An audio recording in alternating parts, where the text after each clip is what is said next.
London quivered beneath a moonless September sky, 1940. The air raid sirens had just fallen silent, leaving an eerie calm broken only by distant thuds as bombs fell on the docklands. Grace Atwood clutched her nurse's cape around her shoulders and hurried down the blacked-out street, keeping one hand on the buildings to guide her way. She was late for her night shift at St. Thomas Hospital, having stayed too long at her mother's after Sunday dinner. A warden's voice cut through the darkness. "Miss! Get to a shelter immediately." "I'm a nurse," Grace called back, fumbling for her identification card. "I'm needed at St. Thomas. Then hurry along. The next wave will be coming soon." Grace quickened her pace, the distant fires casting just enough glow to illuminate the rubble where once a row of shops had stood. 3 weeks into the Blitz, and already London's face was changing, buildings vanishing overnight, replaced by mountains of brick and twisted metal. She stepped carefully around a water-filled crater, her heart pounding. A sudden burst of anti-aircraft fire lit the sky, followed by the growing drone of bomber engines. Grace broke into a run. The shelter entrance was just visible ahead, but the hospital was only 2 streets away. She hesitated, duty or safety. "Are you mad?" A male voice called from the darkness.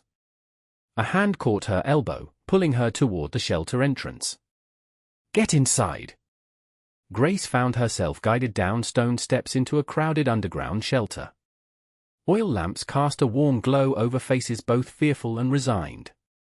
Children slept on blankets while adults played cards or read books, pretending normality amid the abnormal. "You were running the wrong way," said the man who had grabbed her. He was tall and lean, with dark hair and a Royal Air Force uniform. His face was handsome but exhausted, with shadows beneath his eyes.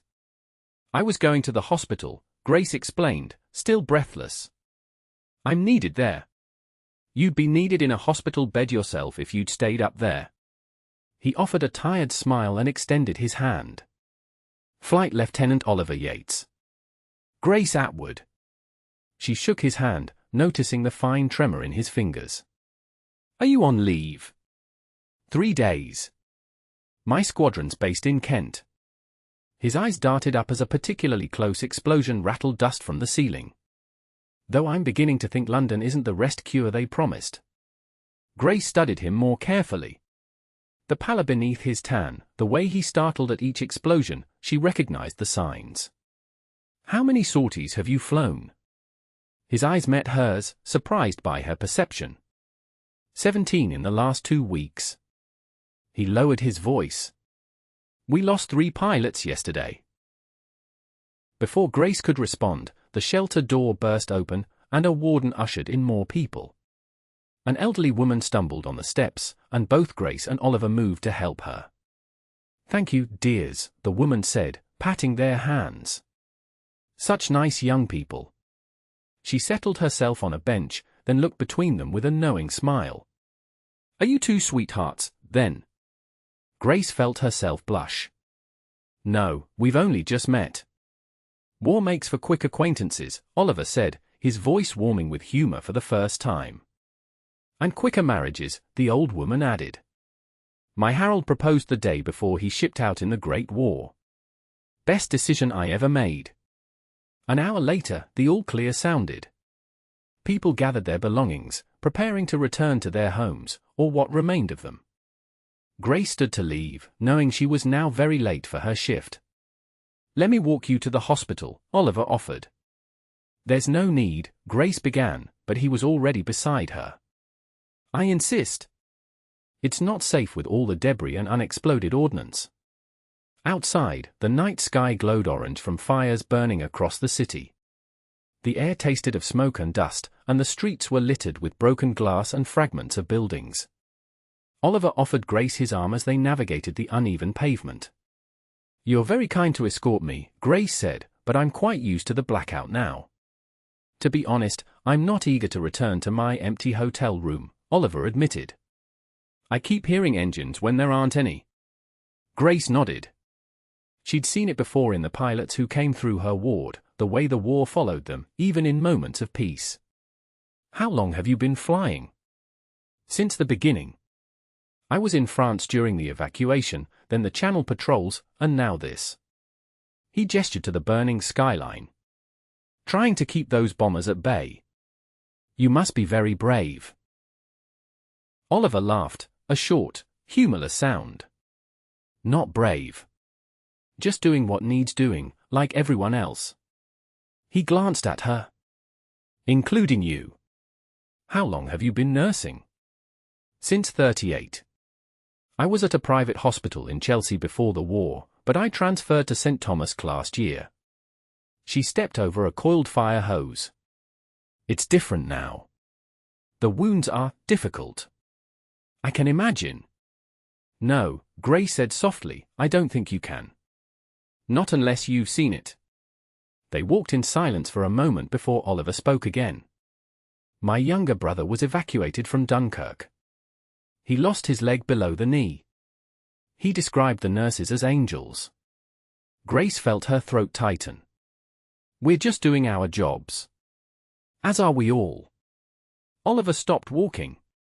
They had reached St. Thomas Hospital, its windows taped and blacked out, sandbags piled at the entrance.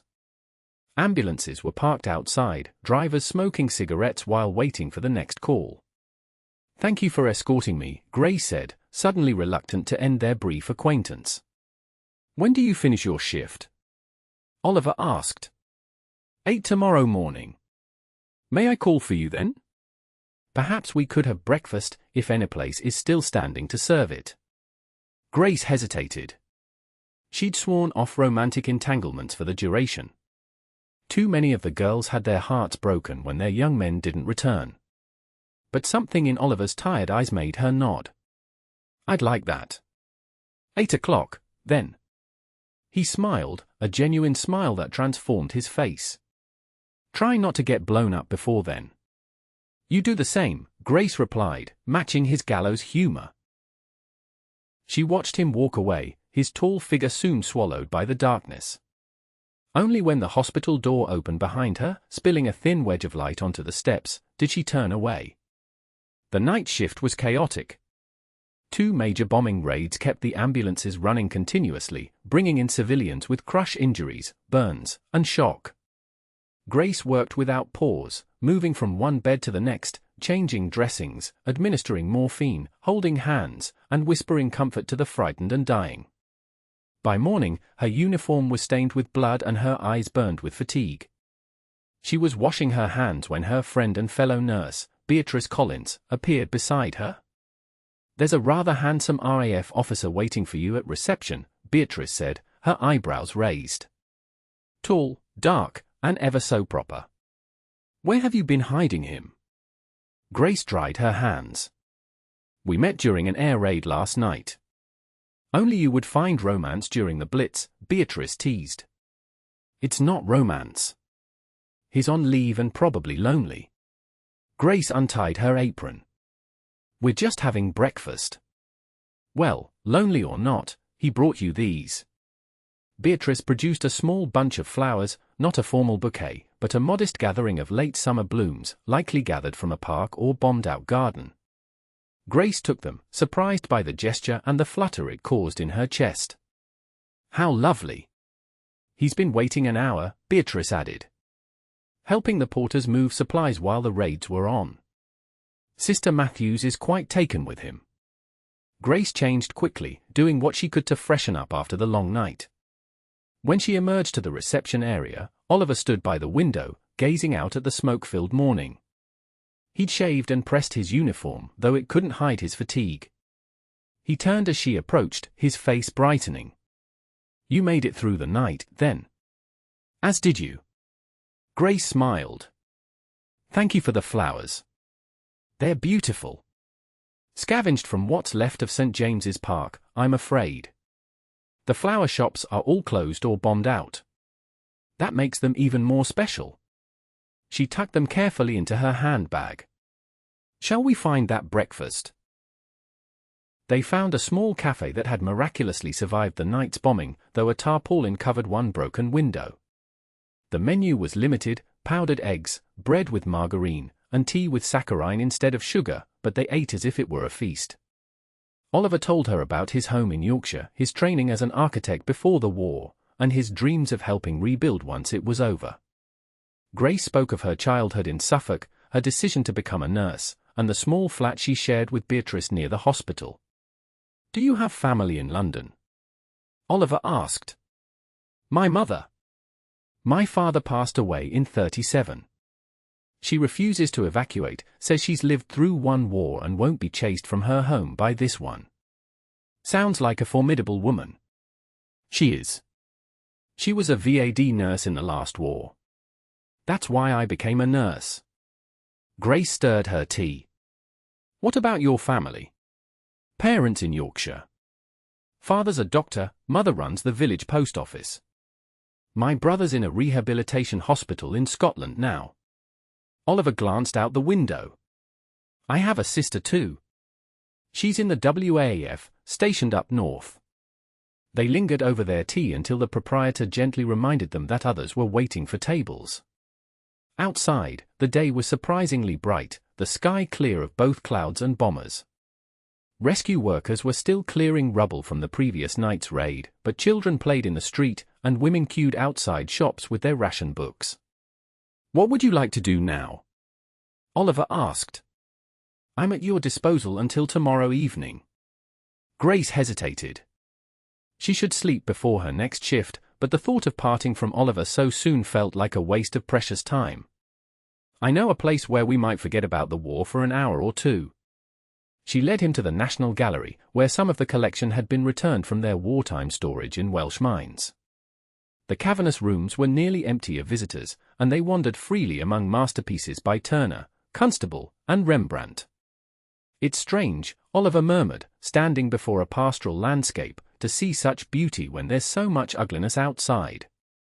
"Perhaps that's why we need it," Grace replied. "To remember what we're fighting for." Their eyes met, and Grace felt something shift between them, a recognition, a possibility. Oliver reached for her hand, his fingers gently entwining with hers. They stood that way, connected, until the air raid sirens began their mournful wail once more. The next 3 days passed in a whirlwind. Between Grace's shifts and the air raids, they stole moments together, walking in parks, sheltering in museums, sharing meals in cafes that miraculously remained open. They talked endlessly, learning each other's histories, dreams, and fears. During air raids, they sat in shelters or the hospital basement, sometimes in silence, sometimes whispering as if they might never have another chance to speak. On Oliver's last evening of leave, they sat in a small pub near Waterloo Station.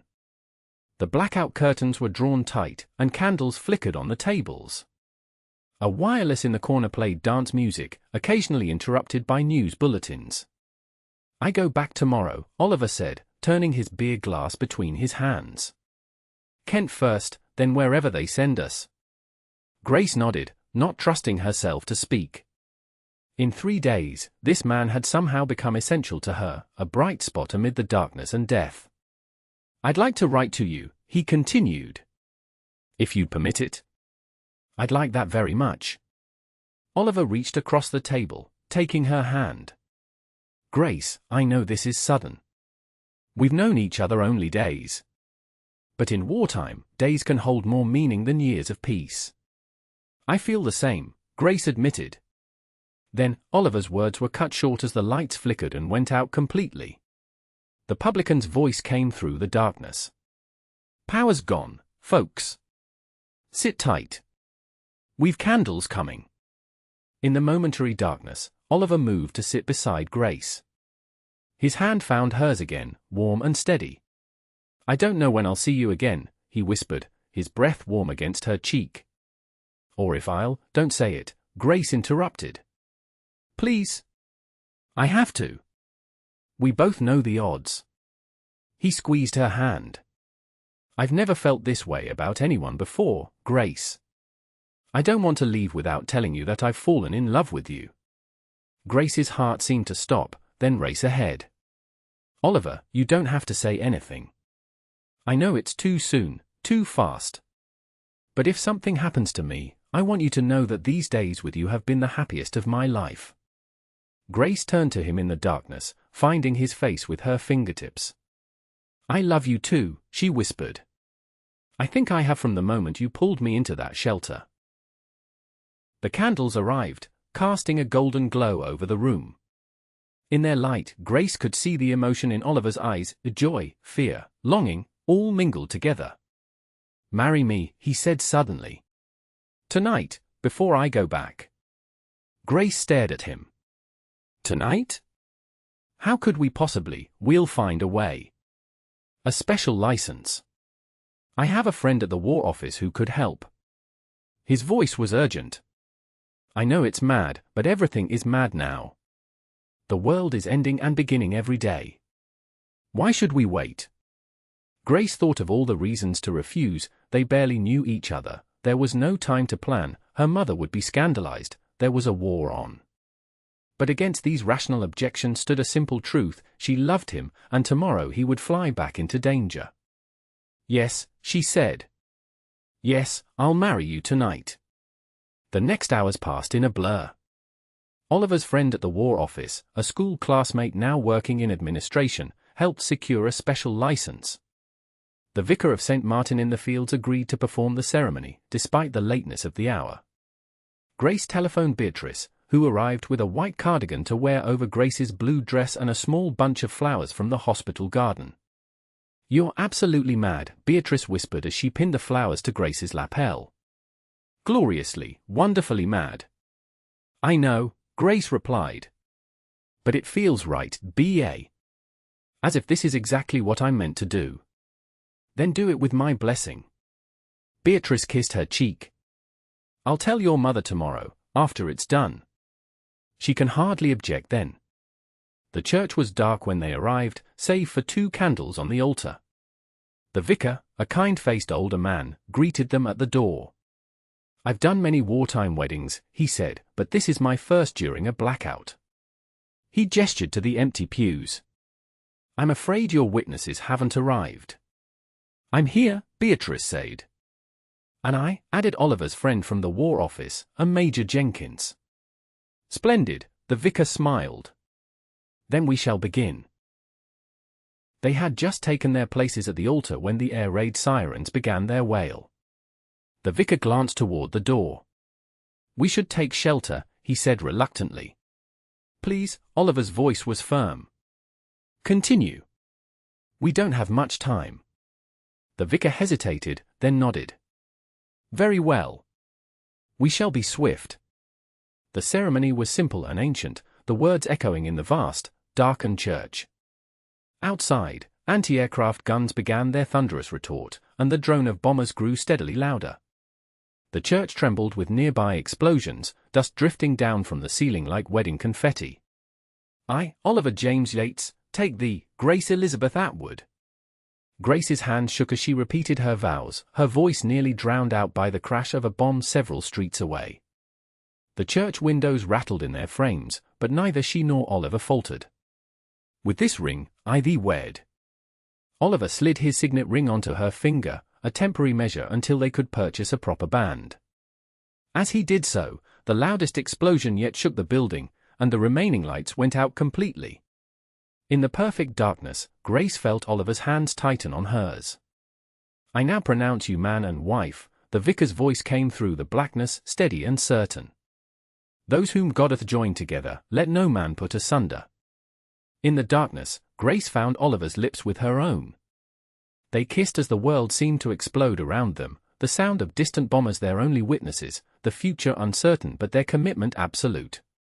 When they emerged from the church an hour later, fires burned across the London skyline. Oliver held Grace close as they made their way to the small hotel where he had a room.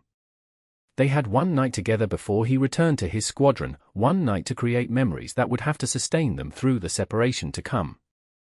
In the morning, Grace watched Oliver dress in his uniform, his movements precise and practiced. He looked different somehow, still the man she'd met in the air raid shelter, but now inextricably part of her life, her future, her heart. "I'll write every day," he promised, fastening his collar. "And I'll wait every day for your letters." Grace rose from the bed, wrapping the sheet around herself. She took his face in her hands. Come back to me, Flight Lieutenant Yates. I will, Mrs. Yates. He kissed her gently. That's a promise. At Waterloo Station, they held each other one last time before Oliver boarded the train that would take him back to his squadron. Grace stood on the platform until the train disappeared from view, the gold signet ring heavy on her finger, her heart both fuller and emptier than it had ever been. The weeks that followed settled into a rhythm of waiting. Grace worked her shifts at the hospital, volunteered during raids, and wrote to Oliver every evening. His letters came regularly at first, full of love, humor, and carefully worded accounts of his missions that wouldn't alarm the censors. Then, in late October, the letters stopped. 1 week passed, then another. Grace checked with the post office daily, growing increasingly anxious. Beatrice tried to reassure her, pointing out that mail was often delayed during heavy fighting. Grace's mother, who had been initially shocked by the hasty marriage but had gradually warmed to the idea of her daughter having a husband, now joined in the daily vigil for news. On November 7th, Grace returned from her shift to find a telegram waiting. Her hands trembled so violently that Beatrice had to open it for her. Regret to inform Stop Flight Lieutenant O. Yates missing in action over channel. Stop presumed lost. Stop letter to follow. Stop. Grace read the words again and again, willing them to change. Missing, not dead. Presumed lost, not confirmed. There was still hope, a slender thread, but she clung to it with all her strength. The letter that followed provided little additional information. Oliver's Spitfire had been seen taking heavy damage during a dogfight over the channel. His wingman had observed him heading toward the coast but lost sight of him in cloud cover. No wreckage had been found, but given the weather conditions and the extent of the damage to his aircraft, survival was considered unlikely. Grace refused to believe he was gone. Each day, she wrote a new letter to Oliver, telling him about her work, the continuing raids, the small triumphs and tragedies of wartime London. She sealed each one and placed it in a box beneath her bed. When he returned, not if, but when, she would give them to him, so he would know she had never stopped believing. Winter descended on London, bringing with it bitter cold and continued bombing. Christmas came and went, marked only by a small service at the hospital and extra rations of dried fruit for pudding. Grace volunteered to work the holiday shifts, preferring to lose herself in caring for others rather than face the emptiness of celebration without Oliver. On New Year's Eve, as London prepared to welcome 1941 despite the continuing Blitz, Grace finished her shift and walked home through streets dusted with snow. The blackout seemed especially complete that night, the moon hidden behind clouds, the streets empty of all but the occasional warden or fire patrol. She had just reached her building when the air raid sirens began again. With a sigh, she turned toward the nearest shelter, her feet following the familiar path without conscious thought.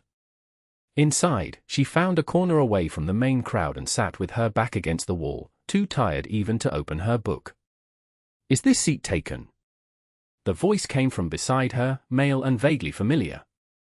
Grace looked up to see a tall figure in a Royal Air Force uniform, his face in shadow. "No, please," she began, then stopped, her heart suddenly pounding so hard she could barely breathe. "Oliver?" He moved into the dim light, and Grace saw his face, thinner than before, with a new scar along his jawline, but unmistakably her husband. "Hello, Grace," he said softly. She stood so quickly she nearly fell, steadied only by his hands catching her arms. For a moment, she could only stare at him, convinced he was a hallucination born of exhaustion and longing. "You're alive," she whispered. "You're really here." "I'm really here." His voice broke on the words. "I tried to get word to you, but everything was confused. I was picked up by a fishing boat, badly injured. Taken to a small hospital in a coastal village. There was a mix-up with my identification." He shook his head.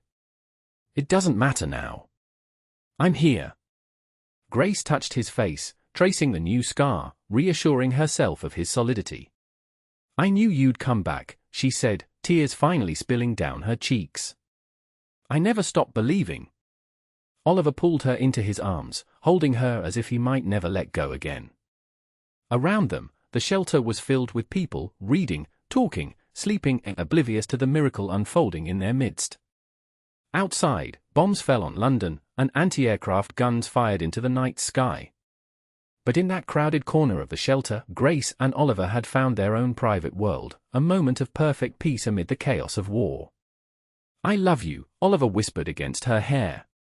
"Every day I was away, every moment I was trying to get back to you, that's what kept me going. The thought of seeing you again, holding you again." Grace lifted her face to his. "We have so much time to make up for." "We have all the time in the world now," Oliver said, and kissed her as the bombs fell around them, sealing a promise made months before in a blacked-out church, with only the sound of distant bombers as witnesses.